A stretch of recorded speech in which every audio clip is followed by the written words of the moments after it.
શિવરો મંડપ જેને મહાધર્મની વાત કરું તમને કે જેથી મહાધર્મનો પાઠ માંડ્યો ને એ કચ્છમાં એક હરિજન સમાજમાં દલિત સમાજ જેને કહેવાય કે એક ભગત થઈ ગયા, કર્મણ ભગત.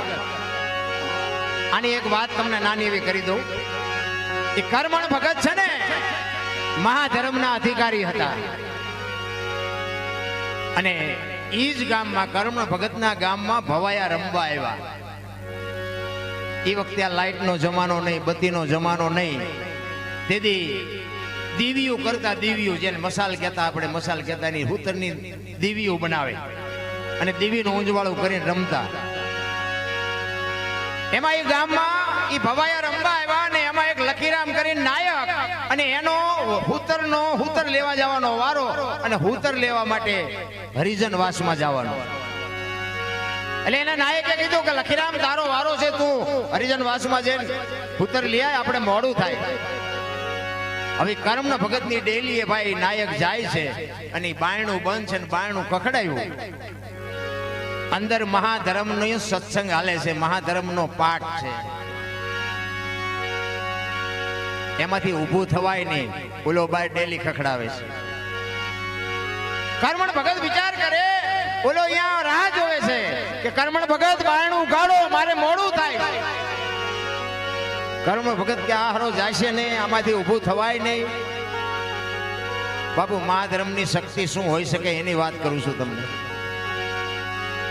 એમ નામ બેઠા બેઠા એને એમ થયું કે આ બાયણું ઉઘાડ્યા, આ ખખડાયા વગરનો રહેશે નહીં.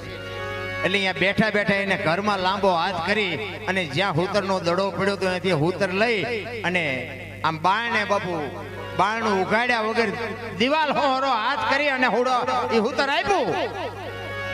એ દિવાલમાંથી હોરો હાથ કાઢ્યો અને લખીરામ રામ જોવે છે કે કોઈ નથી અને હાથ આવ્યો ક્યાંથી.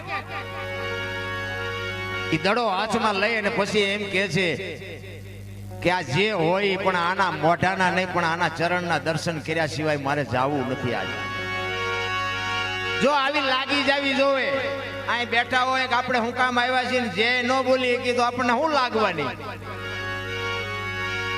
ઈ કે રમવાનું મોડું થવું હોય તો ભલે થાય, મારો નાયક કાઢી મૂકો હોય તો ભલે કાઢી મૂકે, બાકી આના દર્શન કર્યા વગર હવે મારે જાવું નથી. અને પછી કર્મણ ભગત કહે છે કે તારે દર્શન કરવા હોય ને તો 4 વાગ્યા સુધી ઊભું રહેવું પડશે.